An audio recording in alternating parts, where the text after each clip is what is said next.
Well, for economy watchers, it's a bit like a bad dream in reverse at the moment. The nightmare starts when you wake up and read the news, not when you go to sleep.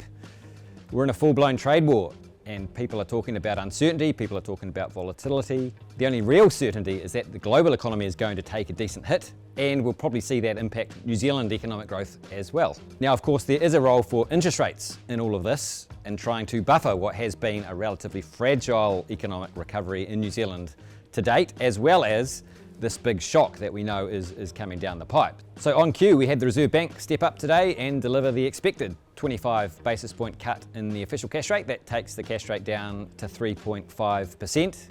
Now, we got the usual sort of 2 to 3 page update from the bank, but the very clear message that jumped out was that the bank stands ready to do what they need to do and keep cutting the official cash rate as the implications of this trade war and the tariffs become hopefully clearer.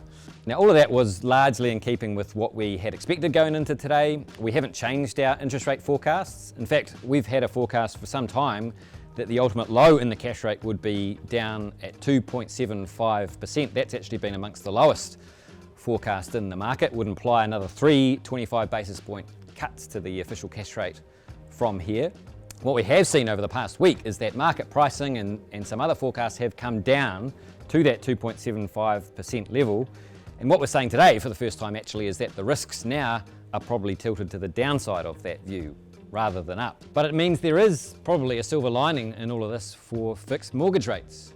It is, of course, a highly unpredictable environment, but the odds are now that we see slightly larger falls in mortgage rates than we might have otherwise seen, or that interest rates simply stay lower for a longer period of time.